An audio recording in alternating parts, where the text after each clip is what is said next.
Hey everyone, it's Michelle the Crazy Homemaker. I'm down in my regular garden and I kind of made my own growing room. I wanted to get the mylar sheet, as you see I bought some, around the outside of this to increase the light in here because I don't have very good lighting. This is just a plain old $10 grow light from the store. This is an old light. This is what I use to grow my seedlings. It's an LED. This is my first grow light ever from Walmart, and it's not, I don't really like it that well, but it's working a little bit. So what I'm doing here is going to start potting up today. And all I did was, well, this is what I bought from Amazon. Oops. Excel Emergency Thermal Blanket, Swiss Safe. They were $4 for $4.50, which is really good because I paid $4 for one of them at Walmart. So this is the better deal, and it's the same quality, looks the same, everything. I use clothespins to fasten it to the top of this. The top is open, and the size here is what, 63 by 102 inches. These are in inches. So this is really good. I like it. So I could take these down and show you what's going on in here. What I'll be doing. Okay, so what I've got my trees here. I lost a peach tree, so mine is a peach tree. These guys are going to get potted up, and they're going to get potted up last because I'm going to need this size of cup, and I already have them used, so I'll just rinse them out and use them again. Some of these are going to get potted up too, so those have to wait, but these are like an emergency. As you can see, these are really growing well. I potted them, I believe it was 2 weeks ago or 2 videos ago, so it's probably 2 weeks ago. I'll put you on pause, and I'm going to bring some over to my table. As you can see over here, I've got all of my cups ready to go. They've been chlorinated, rinsed off real good, and set out to dry for 24 hours. And the ones I have here, they're hillbilly. And this one actually gave me a second one, so I'm going to separate those two, and I'll have 4 hillbillies. And these are a larger slicer. So, one moment. Oh, first of all, let me just show you. I already have this one marked, but this is me being lazy. I don't have to write out another one. I just put the old one on there and keep it going. Okay, and just for information, this is from MI Gardener, Michigan Gardener. I like their seeds, and this is what hillbilly looks like. I'm sorry it's backwards, but this is hillbilly. It's a nice looking tomato here. Okay. So what I do is I take off the baby leaves. If you take off the baby leaves, it'll help to make the stalk grow thicker, because it'll stunt the growth for at least a day.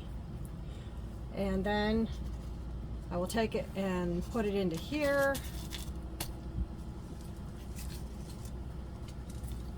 I've got nice roots on the bottom. I don't know if you could see that. Yes, you can.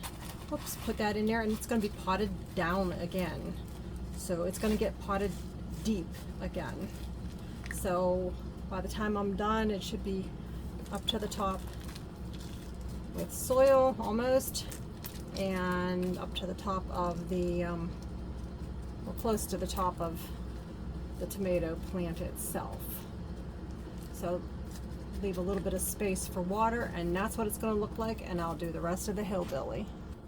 Had a little issue with separating those hillbillies. The roots didn't stay on very well, so I put it in a small cup to see if it'll grow some roots.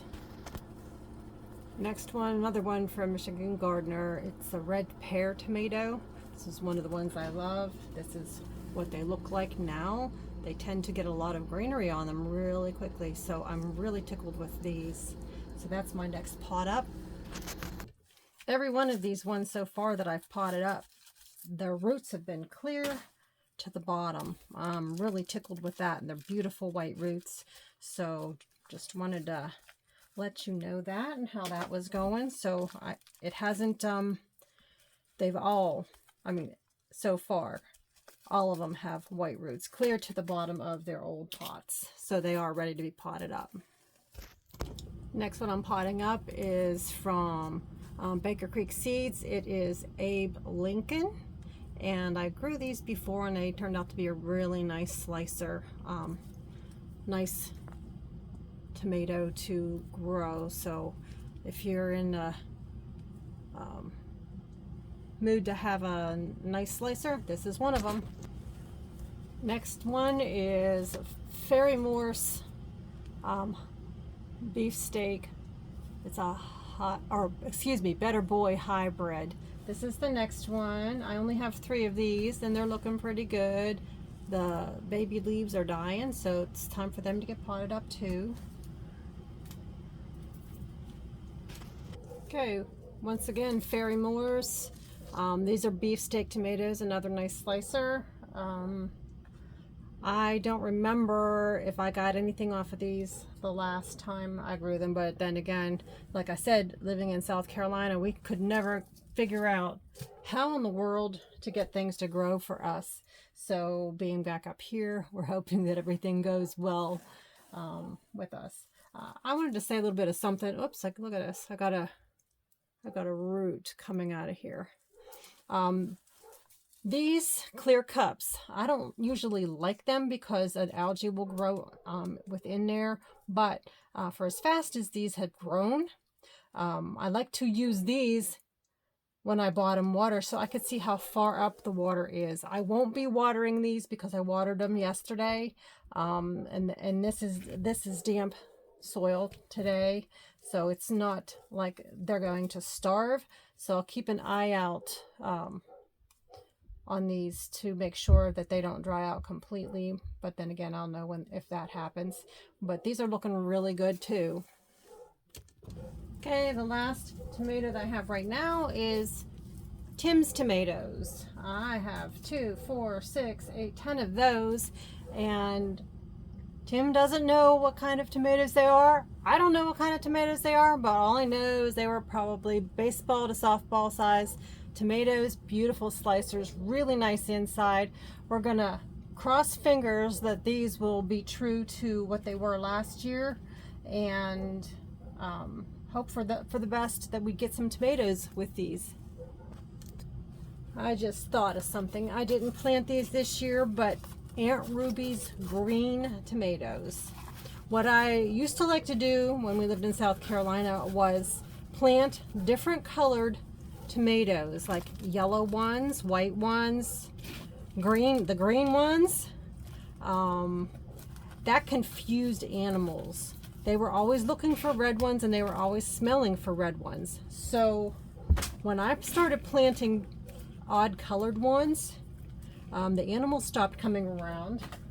The neighbors didn't come around because one of the neighbors wouldn't pick any of my tomatoes when she watched our garden because they were yellow. They didn't ripen for her. So Aunt Ruby's was one of them, and Yellow Princess, I think it was another one.